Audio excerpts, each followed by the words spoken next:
Boa tarde, pessoal. Vamos começar uma aula de História do Brasil e abordar aqui temas e questões que vocês vão encontrar em prova e que por isso mesmo vão diminuir a distância entre vocês e a aprovação. A distância entre vocês e os sonhos de vocês. Então, pessoal, página 21, primeira questão. Página 21, primeira questão. Será que está passando? República Velha e Era Vargas. Esse é o nosso tema. Vamos trabalhar um dos assuntos que mais cai em prova. E para começarmos o nosso trabalho, uma pequena reflexão com o grande pai da psicanálise, Sigmund Freud, autor de vários pensamentos importantes, e um deles é este, tá? Para você que volta e meia pensa em desistir, e não deve, porque nós somos feitos de carne, diz Freud, mas temos que viver como se fôssemos de ferro. Então, pessoal, passando, não? Será que está com um probleminha? Primeira questão fala o seguinte: Cícero fala: capitão, eu tenho que entrar para o cangaço e me vingar de Timóteo. Capitão Herculano responde: Cício, você precisa entender que sua vingança do coronelzinho é apenas uma pequena parte em relação à vingança de todos os sertanejos em relação aos coronéis. O diálogo acima, retirado da telenovela Cordel Encantado, retrata a condição de insatisfação do sertanejo em relação ao poder dos coronéis, sobre o fenômeno político denominado coronelismo. Assinale o item correto. A de avião: o voto aberto, o mandonismo local e o clientelismo possibilitavam a criação de currais eleitorais e a prática do voto de cabresto. Letra B de bola: a criação da Comissão Verificadora dos Poderes garantia o resultado das eleições, impedindo a compra de votos. Letra C de casa: a disputa pelo poder político e econômico local impedia a aliança entre latifundiários de uma mesma região. Letra D de dado: a aliança de proprietários de terras com setores politizados do exército permitia o controle das camadas populares. Letra E de escola: a utilização de canais de comunicação de massa com objetivos políticos garantia a vitória de candidatos ligados ao governo. Pessoal, para respondermos à primeira questão, temos que primeiro pensar e discutir o que é coronelismo. Se lhe interessar anotar, enquanto estudamos, vou dar algumas dicas preciosas. A prova de vocês, em termos de ciências humanas, terá algumas questões específicas de história. E neste caso, História do Brasil. Quando você estiver estudando História do Brasil, lembre-se, você tem que dividir o programa em 3 grandes partes. São elas: colônia, império e república. Quando você estiver estudando império, você vai subdividir essa fase em 3. Primeiro reinado, período regencial e segundo reinado. Dessa vez, quando você estiver especificamente estudando período regencial, você atente para uma tal de guarda nacional. Anote isso, é importante. Primeira questão, guarda nacional. Ela foi criada durante o período regencial para poder garantir os interesses dos ricos proprietários de terra, dos ricos latifundiários, donos de escravos que temiam muito as revoltas daquela época. Então, essa guarda nacional, anote, isso é importante, guarda nacional é o embrião do que futuramente chamarão de coronelismo. Porque na guarda nacional, os ricos proprietários de terra poderiam comprar para eles mesmos os títulos militares.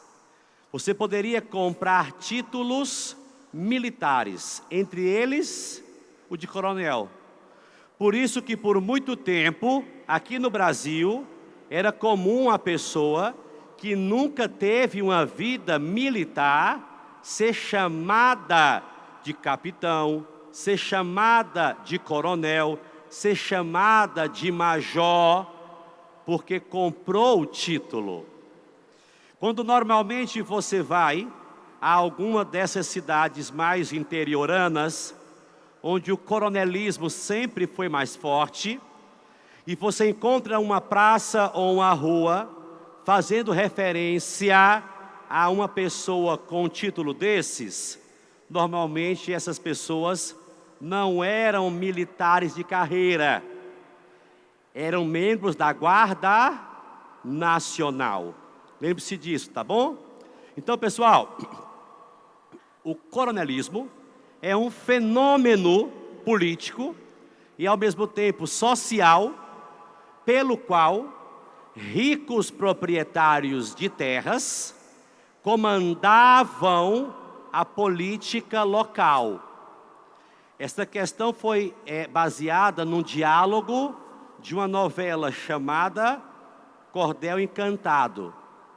Um cara está dizendo que vai matar um coronel. Pessoal, por que que pessoas teriam, sei lá, raiva, oposição a coronéis? Por vários motivos. Poderiam ser políticos, vingança, eleições, ou poderiam ser sociais, pobreza, miséria. Muitas pessoas viam em coronéis que exploravam essas pessoas a sua miséria, a sua pobreza. Então, pessoal, no coronelismo, grave isso é importante, que atingiu seu auge na República Velha. O tema de nossa aula está na chamada República Velha. República Velha é este período que vai de 1889, quando é proclamada a República, até 1930. O Brasil passou esse tempo todo na chamada República Velha, que é o período em que o coronelismo atingiu seu auge. E nessa época, qual era o estado brasileiro mais rico que existia? São Paulo. E São Paulo tinha toda essa riqueza por conta do quê? Produção de café. Café que era produzido em larguíssima escala e era exportado, gerando muita riqueza. Para quem? Para algumas poucas pessoas, proprietárias de terras, não para todos. Estou me referindo especificamente a que época? República Velha, na época em que o coronelismo chegou ao seu auge. Pessoas pobres, pessoas humildes, pessoas que não tinham praticamente onde morar, pessoas que não tinham praticamente o que comer, submetiam-se a esses coronéis, morando nas suas propriedades, nas suas fazendas e trabalhando exaustivamente, porque do contrário não teriam morada, não teriam comida. Então, pessoal, esse fenômeno chamado coronelismo é o tema da primeira questão nossa, ok? Então, pessoal, por que é que a letra E de escola estaria errada?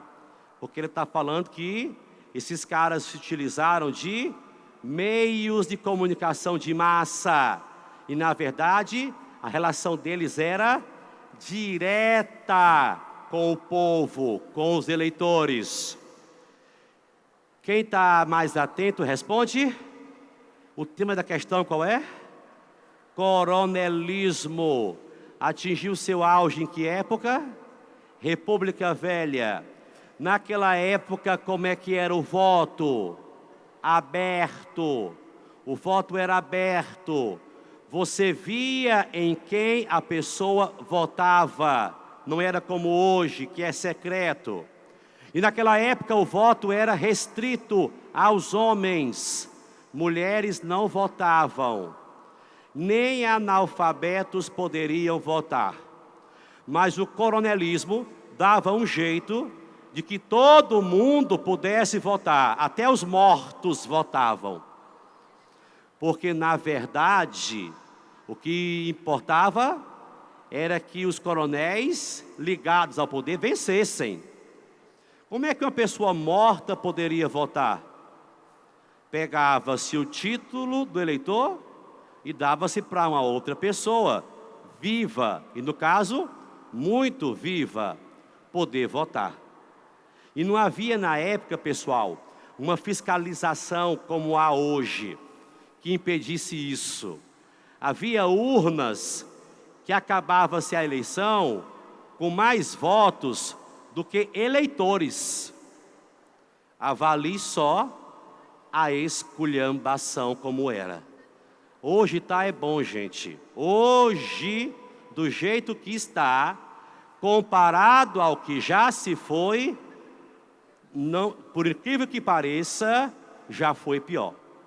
Então, pessoal, letra D de dado está errada, porque a letra D de dado diz que havia uma aliança de proprietários de terras com setores politizados do exército. Não havia essa aliança. Na verdade, os coronéis eram perseguidos e perseguiam esses militares mais politizados. Militares esses que na década de 20 vão dar início ao tenentismo. Eu queria muito poder estimular a sua capacidade de aprender e memorizar bem essa aula, ok? Então eu vou insistir algumas vezes. Primeira questão, responda por favor. Qual o tema central dela?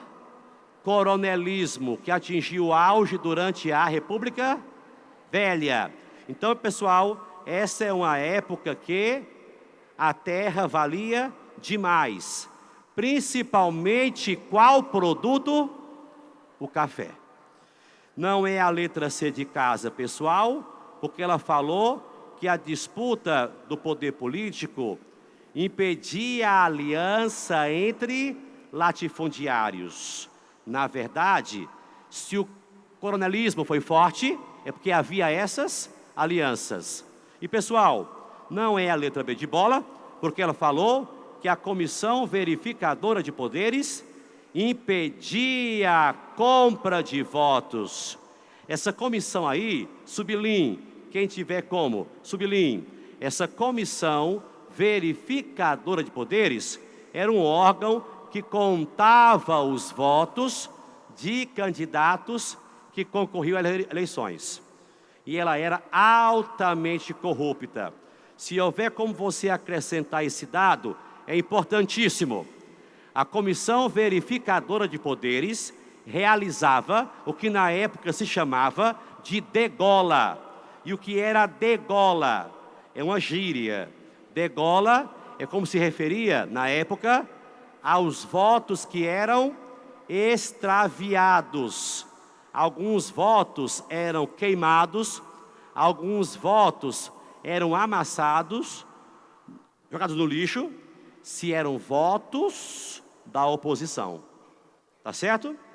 Primeira questão, resposta letra A de aprovação, A de academia, Enem, A de acreditar. Outra reflexãozinha importante, tá? Se não está fácil para você que está estudando, como se diz, avalie para quem não está. Chorar sobre as desgraças passadas é a maneira mais segura de atrair outras. Pense nisso, tá? Pensamento positivo sempre. Questão 2, acompanhe. Página 21, questão 2. Analise o texto abaixo. O PSDB anunciou a escolha do senador Aloísio Nunes, de São Paulo, como candidato à vice-presidência na chapa de Aécio Neves, Minas Gerais. Já o PT manteve sua aliança com o PMDB, naquela época, né? Indicando a presidente Dilma, também de Minas Gerais, para a reeleição em chapa com Michel Temer. Seja bem-vindo. Em pleno século XXI, a política do café com leite é mantida e o Nordeste continua sendo a força política significativa para desequilibrar as campanhas. Gostaria muito que você pudesse anotar o que eu vou dizer agora. Na República Velha, houve um esquema entre dois estados brasileiros, São Paulo e Minas Gerais. Como se chamava esse esquema? Política do café com leite. Anota isso. Dever de classe, anotar.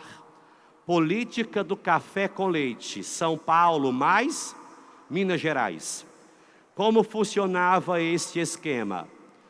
Toda vez que um presidente da República fosse paulista, o próximo candidato deveria ser mineiro. E o outro? Paulista. E o outro? Mineiro. E paulista, e mineiro, e paulista e mineiro. Café, São Paulo. Leite, Minas Gerais. Café com leite. Agora, cuidado com esta casca de banana. Tá bom? Você que está bem concentrado, bem atento, Deus está te observando. Vamos lá.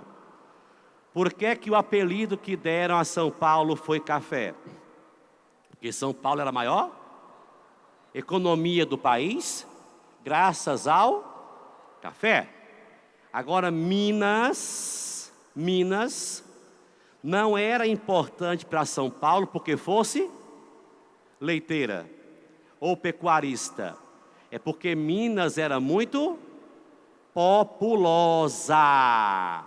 São Paulo não pensou, vou me atrair a Minas, nossa, porque ela é muito lactosa, tem muito leite. É porque Minas é muito populosa. Isso quer dizer o quê? Tem muitos eleitores, entende? Olha, pessoal, em épocas de política, de campanha, eleição, você deixa de ser cidadão para muita gente, para ser um título de eleitor. Então, desculpe o que eu vou dizer, certo? Não posso ser generalizador, porque isso é um perigo. Mas cuidado com os políticos com os quais você se envolve. Principalmente porque os prejuízos e as contas não é você sozinho que paga. Como diriam os mais velhos, que se fosse só você, daríamos um jeito. Mas é muita gente, é gente demais envolvida nos erros que você pode cometer. E é para isso que se estuda história, para aprender com os erros passados e não errar mais. E ter de fato um presente que vale a pena. Então, pessoal, Questão 2, vamos lá, atenção. A explicação para o sucesso da política do café com leite no passado ou hoje em dia é: letra A, de avião. Atenção, pessoal, valendo não uma vaga, mas a sua aprovação. São Paulo, Minas Gerais e os estados nordestinos juntos representam a grande maioria dos votos no Brasil. Letra B, de bondade. O poder econômico de São Paulo e Minas Gerais era suficiente para controlar o processo eleitoral. Letra C, a ausência das forças políticas do Rio de Janeiro e do Rio Grande do Sul garante a vitória dos grupos políticos tradicionais. Letra D, de dedicação. O projeto político de paulistas e mineiros, com o apoio dos coronéis nordestinos, baseava-se no desenvolvimento da indústria. Letra E, de esperança, é de Enem. A manipulação das massas populares, através de políticas assistencialistas, garantia o controle do eleitorado. Resposta certa vem a ser a letra A, de avião. Porque essa letra E de escola, por mais que alguém achasse a certa, há de convir que essas políticas aí na época não eram tão fortes, tá? Na verdade, pessoal, na República Velha, como é que as pessoas faziam para poder garantir a eleição de candidatos? Compra de votos, voto de cabresto, entendeu? Eleitores eram encabrestados. Só que você entendeu que esse cabresto, né, é uma metáfora, tá bom? Pessoal, pobreza é um problema? Na verdade, não necessariamente. O problema é a pobreza extrema. O problema é quando a pobreza chega a ser muito acentuada e ela gera fome. Eu sou pobre, mas não necessariamente passarei fome porque sou pobre. Então a pobreza em si não é um problema. Quando a pobreza, além de financeira, por exemplo, também é política, quando a pobreza é espiritual, quando a pobreza gera fome, quando a pobreza gera injustiça, quando a pobreza gera alienação e desespero. Isso é um problema. Os países mais desenvolvidos do mundo têm pobres. A Noruega tem pobres. A Austrália tem pobres. Mas por que que a pobreza naqueles países não chega a ser um grave problema? Porque não é pobreza extrema. Então, pessoal, eu queria que vocês, por favor, anotassem uma frase. Principalmente se vocês forem usar isso em redação. Como se fala hoje em dia? Para lacrar na redação. O problema não é o mal. Anote isso. O problema não é o mal. O problema é a banalização do mal. Quem disse isso? A filósofa Hannah Arendt. Se quiser, depois eu soletro, ok? Que apetite, hein, cara? Vamos lá. 2? Vamos lá. Que fome. Então, pessoal, olha só. Esses programas sociais que hoje em dia são criados, para muita gente, seriam formas de assistência social. Para outras pessoas, porém, seria uma forma de compensar a pobreza. Repita a frase. O problema não é o mal. O problema é a banalização do mal. Filósofa alemã Hannah Arendt. Depois eu soletro, ok? Vamos lá. Pessoal, questão 2, qual é a resposta? A, de avião. A letra D, de dado, não pode ser, porque diz, pessoal, que a economia nordestina, mineira, paulista, baseava-se na indústria. E era no quê? Na agricultura cafeeira. Olha que dica preciosa. Naquela época em que o café atingia o auge na região sudeste, é bom você lembrar isso, viu? O café também foi importante no Ceará, numa região chamada Baturité, de onde vai ser construída uma ferrovia para ligar aquela cidade até Fortaleza, a famosa estrada de ferro Baturité-Fortaleza. A primeira ferrovia cearense, construída com mão de obra de flagelados da seca. Uma ferrovia que durou aproximadamente 5 a 10 anos. Não, minto. 5 a 7 anos para ser construída. Enquanto que essa nossa malha ferroviária de hoje em dia, quanto tempo leva, né, pessoal? Não deveria ser assim, tá? Pelo menos, assim, naquela época, justiça seja feita, a estrada de ferro foi rápida. E não com os mesmos recursos de hoje. Então, pessoal, não é a letra C de casa que ela falou ausência. A letra C falou ausência e isso matou a letra C de casa.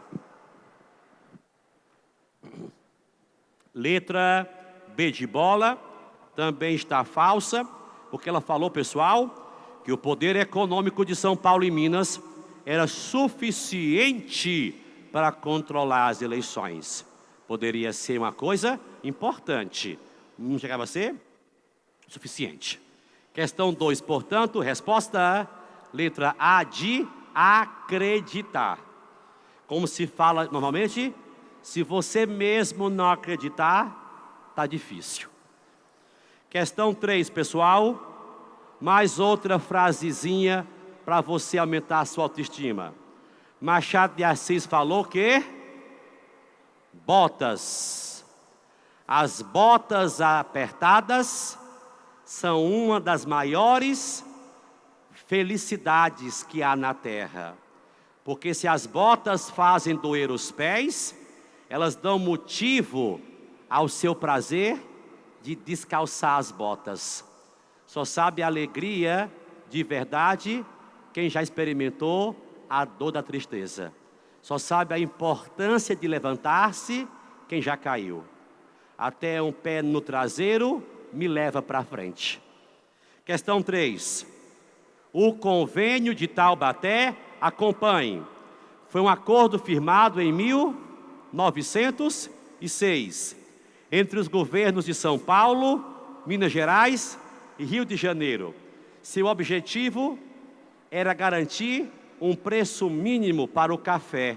Na época, o café, o principal produto da economia brasileira. A conjuntura internacional daquele princípio de século XX, iniciada ainda no final do século anterior, 19, acompanhem, trouxera enormes prejuízos aos cafeicultores brasileiros. Assim, graças ao controle que tinham da máquina pública, eles se utilizaram de recursos do Estado para garantir seus próprios lucros.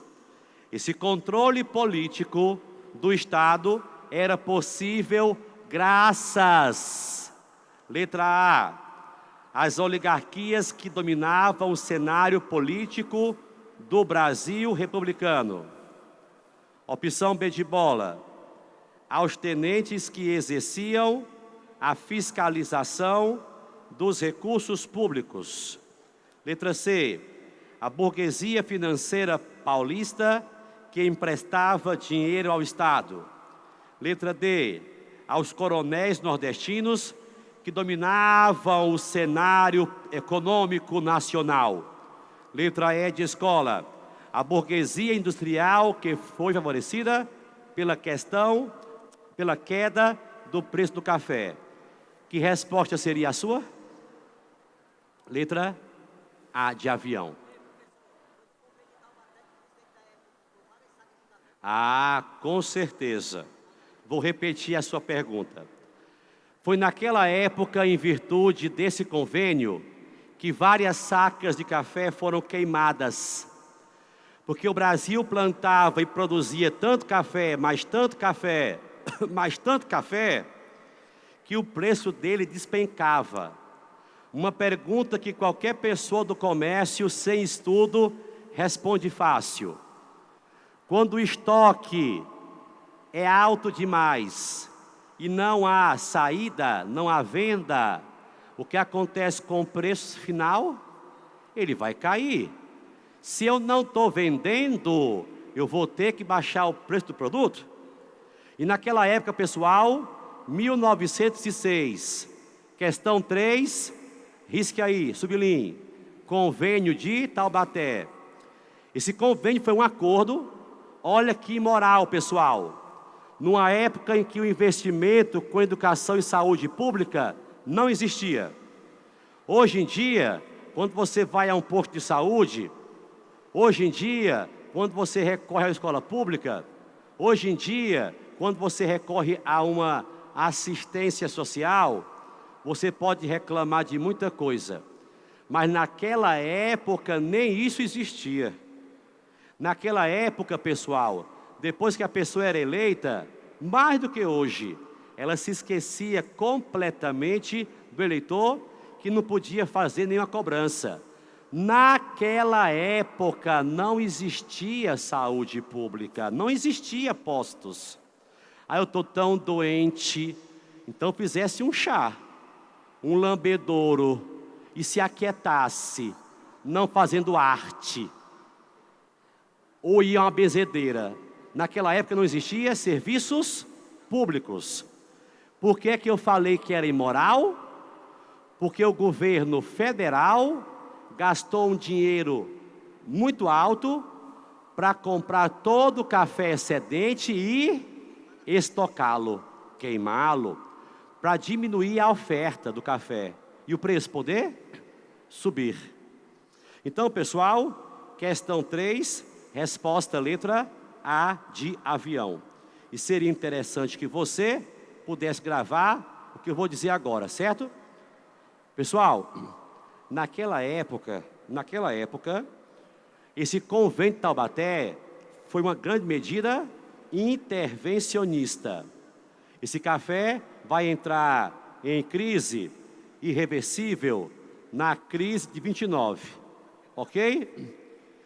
E esse ciclo vai se fechar ali, quando começa a era Vargas. Vamos agora, negrada, para a questão 4.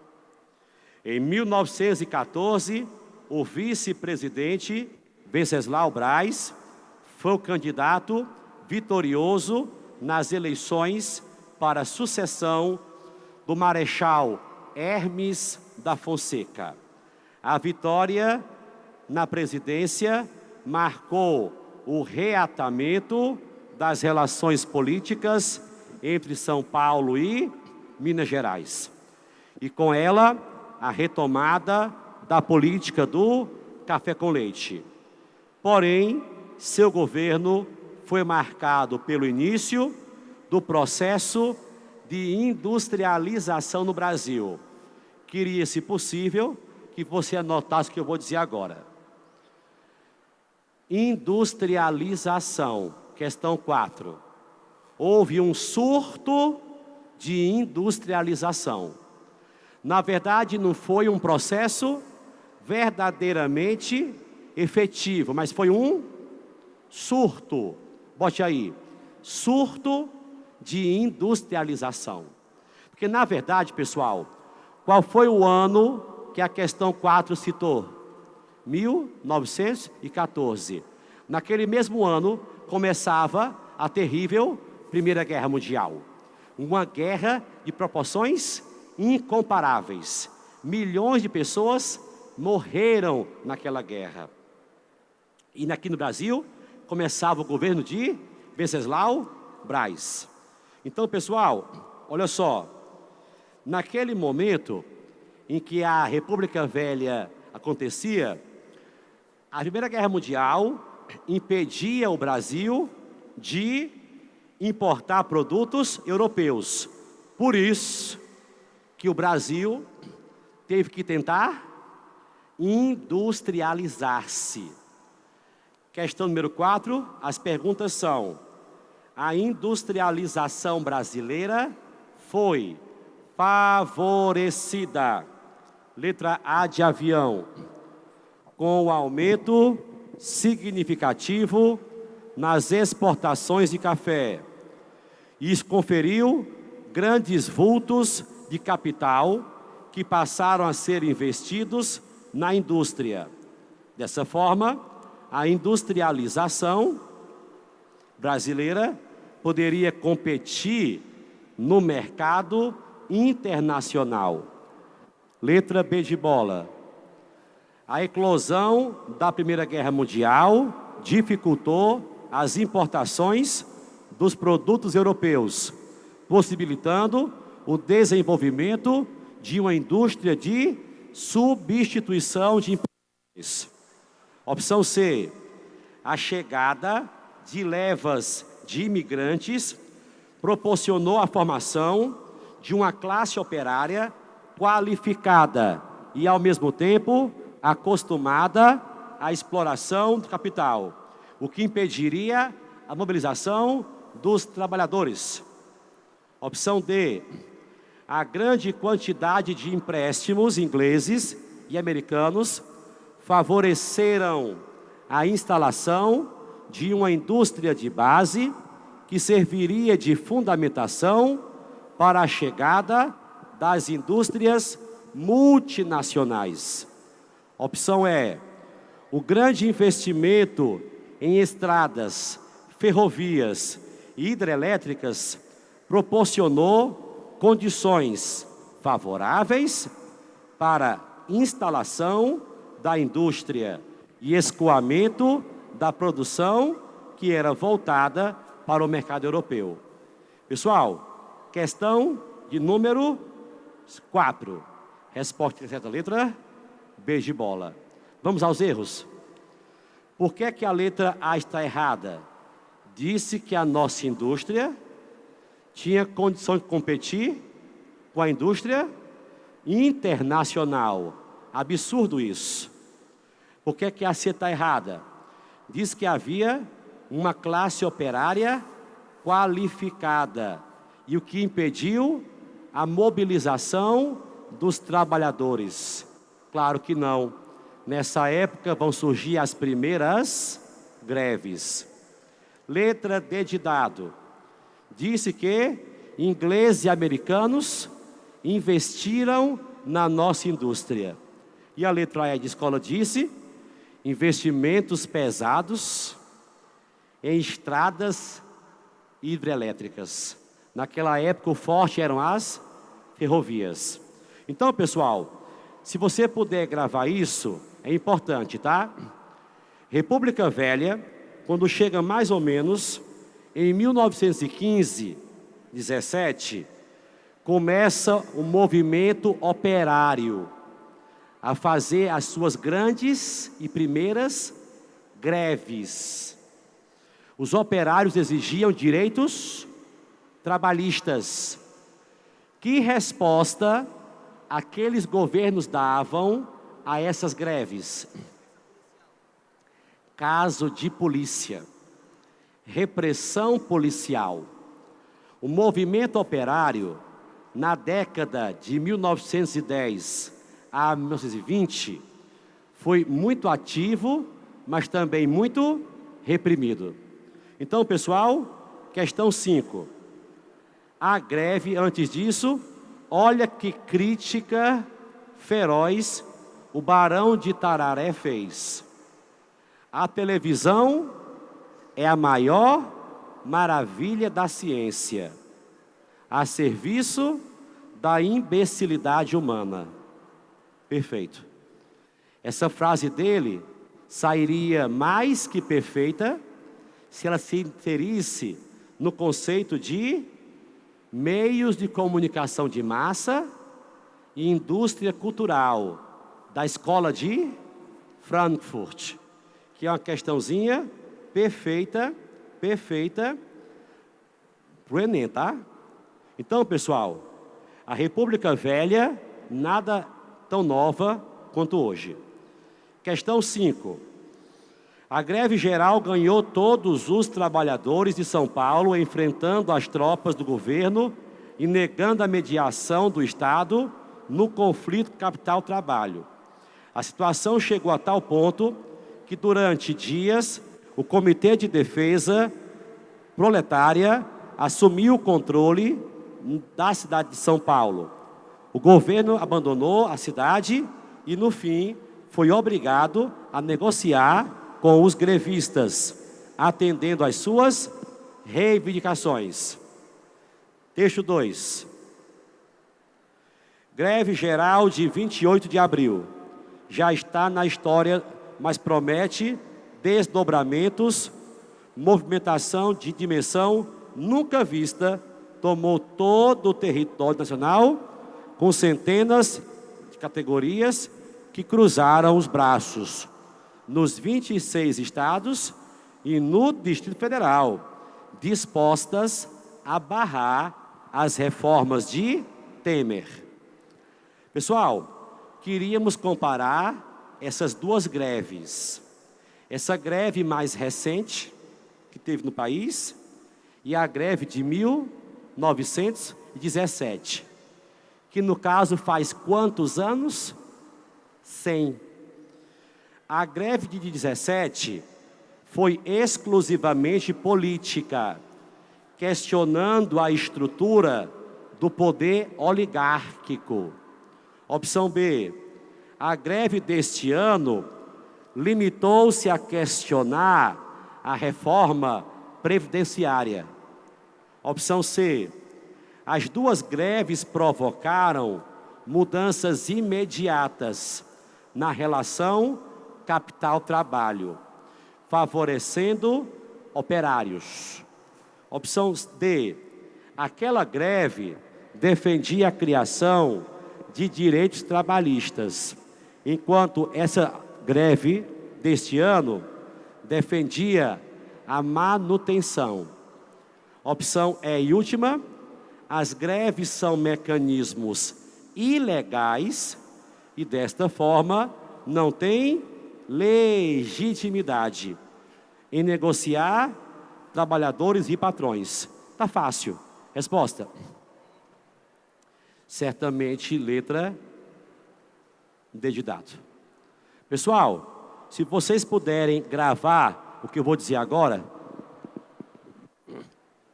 qual é o ano da primeira grande greve brasileira? 1917, que é o mesmo ano da Revolução Russa, bolchevique. E as duas estão diretamente ligadas, porque a greve operária que houve no Brasil foi um reflexo daquela revolução. E, na verdade, isso reflete que o movimento operário estaria organizado de uma certa forma aqui e lá. Então, neste mesmo ano, aconteceu aquela aparição da Virgem Maria para 3 crianças lá em Portugal, numa localidade chamada Fátima. Por isso que você chama Nossa Senhora de Fátima. Por isso que você chama algumas mulheres de Fátima ou Fatinha, carinhosamente. Porque há uma localidade em Portugal chamada Fátima. Então, pessoal, olha só. A Igreja Católica não tem muito boas relações com o socialismo naquela época. Então, para muita gente, aquela aparição da Virgem Maria para as crianças chocou-se diretamente com o crescimento do socialismo, porque o socialismo, ele é anticristão, ele é materialista. Então, ameaçava muito o cristianismo. Então, pessoal, o ano da primeira greve brasileira, em plena República Velha, década de 1910, foi profundamente influenciado também pelo anarquismo. Porque, na verdade, o socialismo só vai ser forte, só vai ser intenso na década de 1920. Então, pessoal, se nessa questão número 5, há uma dica importante, e eu queria que você gravasse, é esta. Há 2 momentos na República Velha em que o movimento operário destacou-se. Décadas de 1910, com o anarquismo, e 1920, com o socialismo. Mas em ambos os momentos, muita repressão. Questão 6, e antes disso, o eterno poeta Renato Russo, incentivando que é preciso amar as pessoas como se não houvesse amanhã. Porque se você parar para pensar, na verdade não há. Então, pessoal, leia abaixo o trecho da novela Lado a Lado. Diz o seguinte: os navios já estão na entrada da Baía da Guanabara. O movimento vai acontecer na data combinada. Zé Maria, empolgado, diz: a gente vai conseguir, Chico. Mais um negro vai ser açoitado na Marinha do Brasil. Esse trecho deixa claro que a revolta da chibata, sublinhe isso aí, sublinhe, revolta da chibata, foi uma articulação dos marinheiros contra os castigos físicos estabelecidos por oficiais da Armada sobre os soldados. Porém, outros fatores provocaram o movimento, entre eles, precisamos saber por que estourou a revolta da chibata, além dos castigos físicos.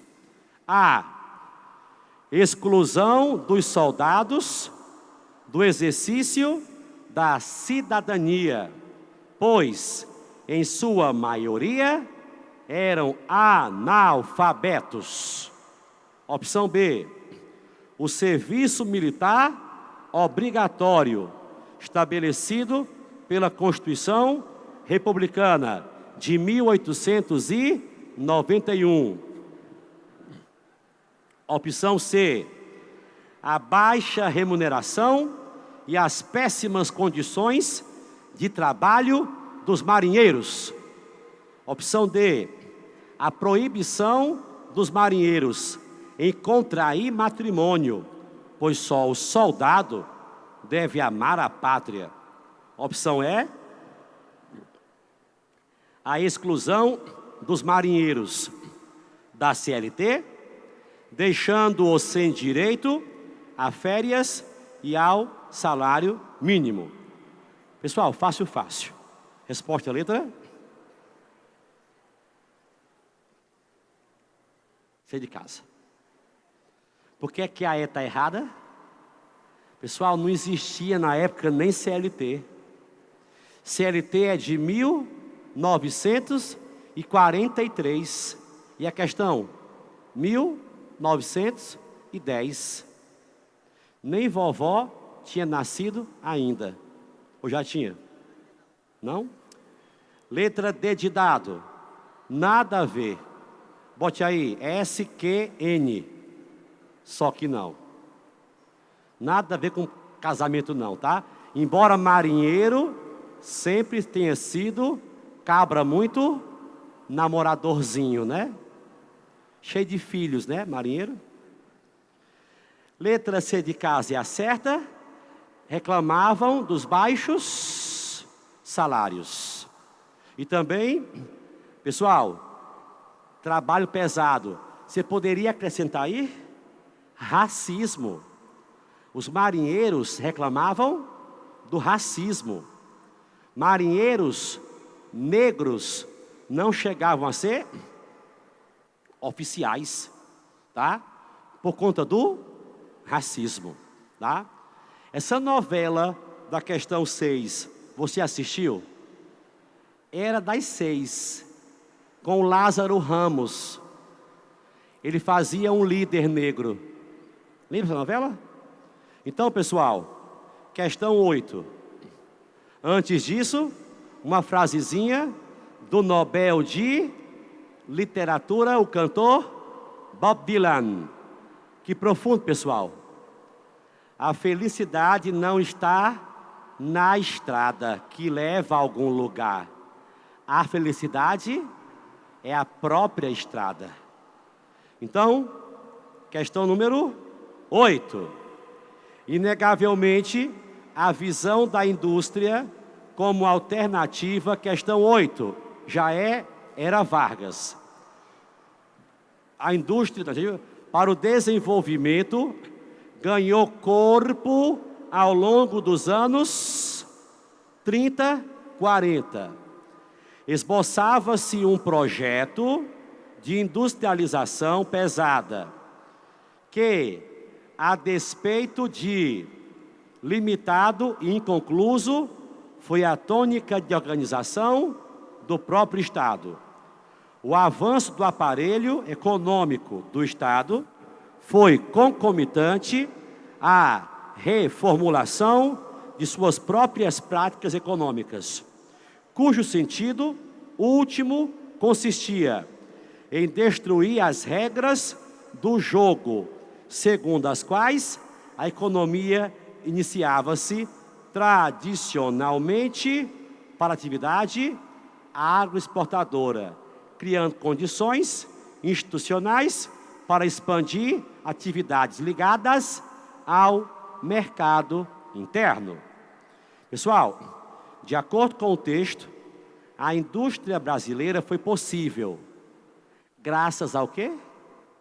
Letra A. Entrada de empresas multinacionais e empréstimos estrangeiros. Letra B de bondade. Intervenção direta do Estado no direcionamento da economia nacional. Letra C. A expansão do mercado europeu, consequência da Segunda Guerra Mundial. Letra D. Investimento em mão de obra barata pela inexistência de leis trabalhistas. Ou letra E. Formação de um acordo com o capital inglês e francês. E aí, pessoal? Letra B de bola. Alguém talvez achou que era ser de casa. Porque a Segunda Guerra Mundial tem a ver com a nossa industrialização. Só que, pessoal, a Europa estava em guerra. Então, a economia europeia não poderia estar em expansão. Ela estava em crise. Nesta época, anos 30, 40, quem governava o Brasil? Getúlio Vargas. Se você puder acrescentar na questão 8 duas palavrinhas, como se diz, de boa. Bote aí, por favor. Intervencionismo. Era Vargas é altamente intervencionista. Intervencionismo. Segunda palavra. Bote aí, por favor. Nacionalismo. Intervencionismo e nacionalismo. A era Vargas é altamente nacionalista, certo? Então, pessoal, Getúlio Vargas governou o Brasil por 15 anos, Aí ele foi vítima de um golpe político. Chegou ao governo através de um golpe. Manteve-se porque deu um golpe. Saiu porque sofreu um golpe. Vargas foi o presidente que deu um golpe, se manteve com o golpe e caiu por causa de um golpe. Vargas. Só que esse Vargas não morreu quando ele caiu do golpe. Ele vai voltar lá na frente, com eleições diretas. Aí sofreu muita pressão, muita perseguição. Não aguentou e se matou, com um tiro no coração. Passou ao todo, no poder, 18 anos. Foi o presidente que mais tempo passou no governo. Fernando Henrique Cardoso passou no poder quantos anos? 8. Lula, 8. Vargas, 18. Um pouquinho mais, né? Pessoal, questão número 8, resposta, beijibola. E eis aí, pessoal, um conterrâneo nosso, para refletir na aula agora. Patativa do Assaré. Disse ele, escute, eu sou de uma terra que o povo padece, mas não esmorece e procura vencer. Da terra esquecida que a linda cabocla, de riso na boca, zombando sofrer. Não nego o meu sangue, não nego o meu nome. Olho para a fome, pergunto o que há.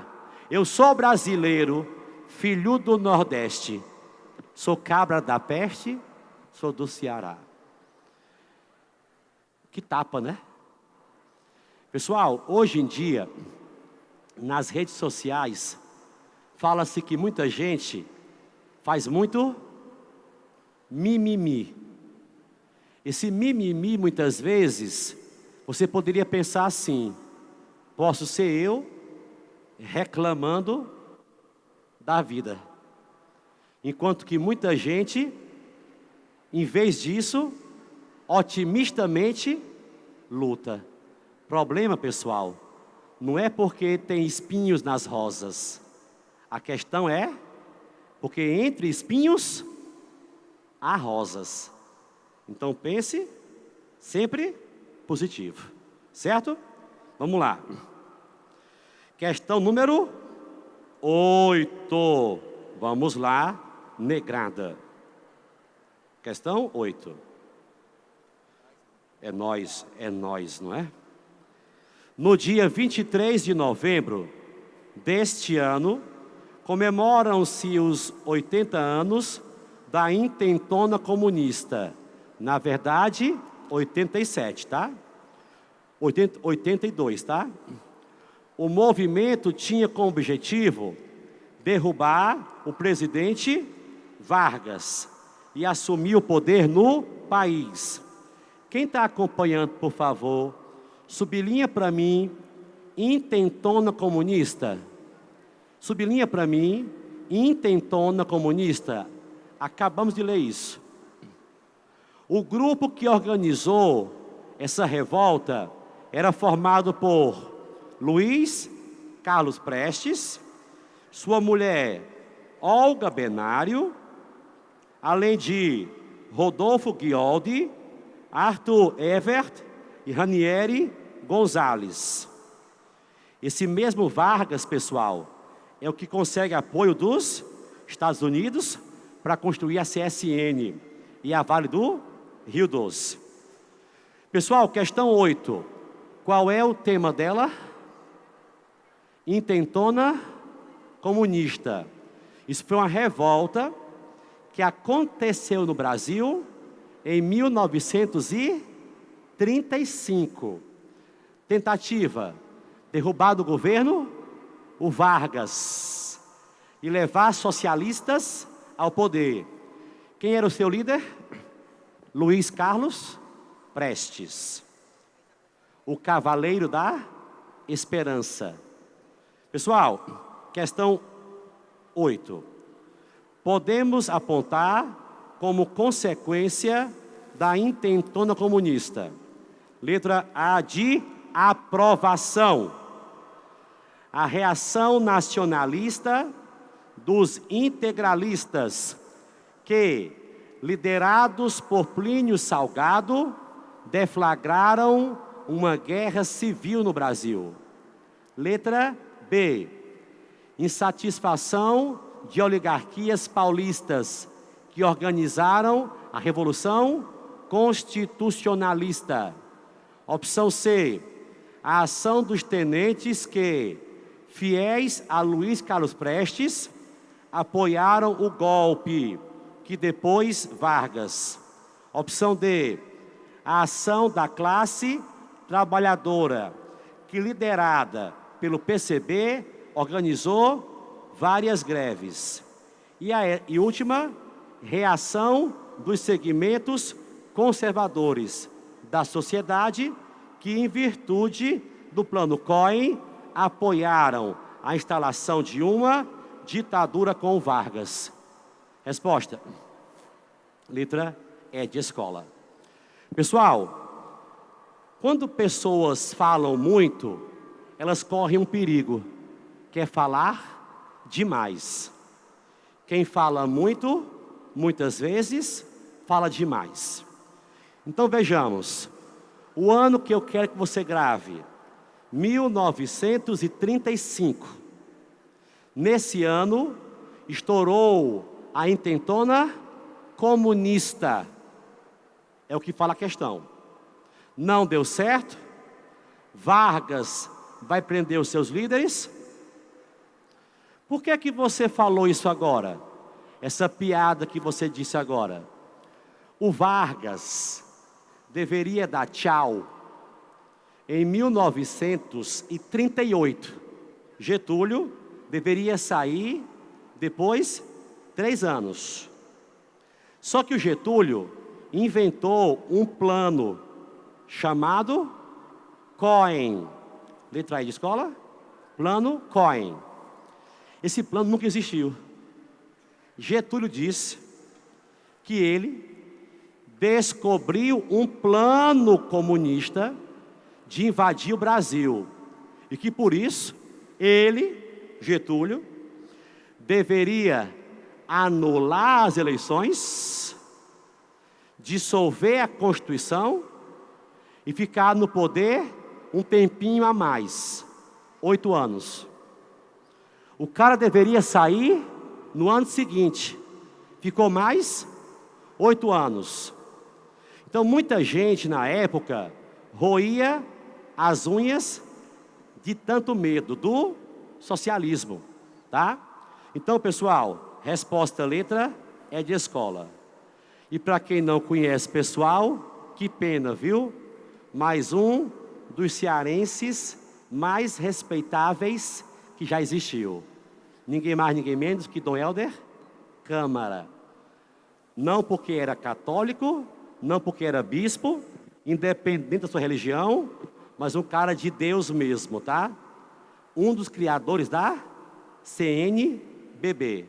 Ele disse, onde foi que ele viveu, pessoal? Aqui, ele era aqui em Fortaleza, tá?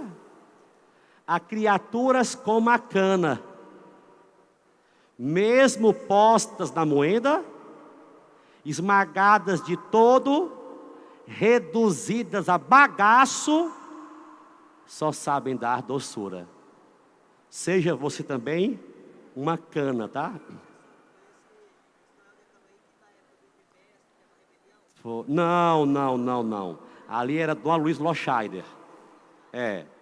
Esse daqui é apelidado de o Bispo Vermelho. Porque no regime militar, ele falou muito contra a ditadura. E tentaram calá-lo. Tentaram matar. Havia um plano de jogá-lo amordaçado de helicóptero no Atlântico. Mas o plano foi descoberto a tempo. Dom Helder seria calado, porque ele defendia a liberdade de expressão. Qual foi a sua opção maior na vida? Os pobres. os mais pobres. Pessoal, questão 9 e penúltima, tá? Os generais abaixo assinados, de pleno acordo com o ministro da Guerra, declararam-se dispostos a promover uma ação enérgica junto ao governo do Vargas, no sentido de contrapor medidas decisivas aos planos comunistas e seus pregadores e adeptos, independentemente da esfera social a que pertençam. Assim procedem no exclusivo propósito de salvarem o Brasil e suas instituições políticas e sociais da hecatombe que se mostra prestes a explodir. Levando-se em conta o contexto dos anos 30, pode considerar o texto como uma tentativa militar que iria, letra A, acabar a intentona comunista. B, reprimir a Aliança Nacional Libertadora. C, desafiar a ação integralista brasileira. D, instituir a ditadura do Vargas. Ou letra E, combater a Revolução Constitucionalista. Pessoal, o ano da questão é 37. Logo, só pode ser a letra D de dado. Era só você ver o ano da questão. 37. Getúlio impõe a sua ditadura. Tá bom? Pessoal, praticamente encerrando, ok? Qual é o ano em que o Getúlio sai de cena? Porque sofre um golpe. 45. Ele tramava por trás dos bastidores dar um novo golpe, alimentando um movimento chamado queremismo. Getúlio alimentava o queremismo. Não deu certo. E pessoal, questão 10 e última, quer saber sobre a nossa participação na Segunda Guerra Mundial. Antes disso, porém, mais uma reflexãozinha. Não dá para você enxergar muito bem, vou tentar traduzir. Tem uma história chamada Alice no País das Maravilhas, de Lewis Carroll. E a Alice está numa terra que ela não conhece, que é o País das Maravilhas.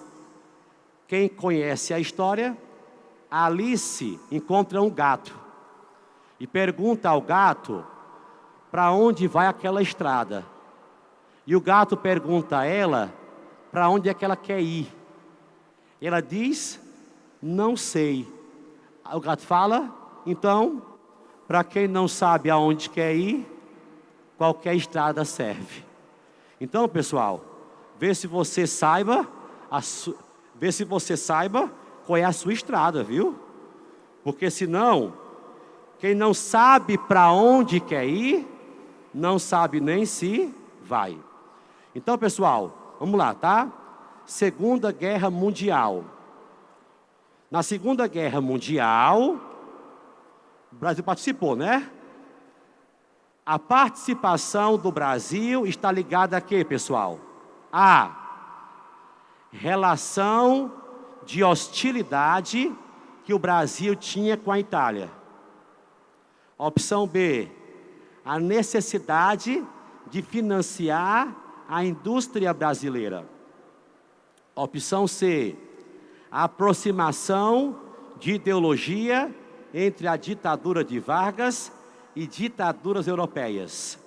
D, o alinhamento do Brasil aos países capitalistas em plena Guerra Fria.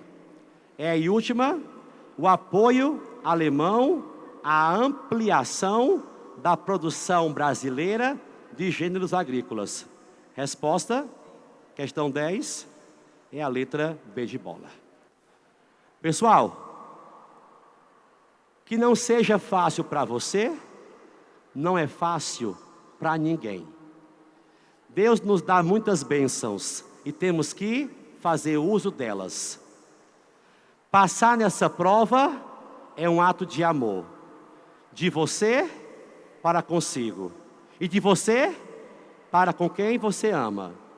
Então ame e seja amado. Porque amar não é discurso, amar é ação. Quem ama não diz que ama, quem ama apenas ama. Boa tarde, pessoal. Valeu.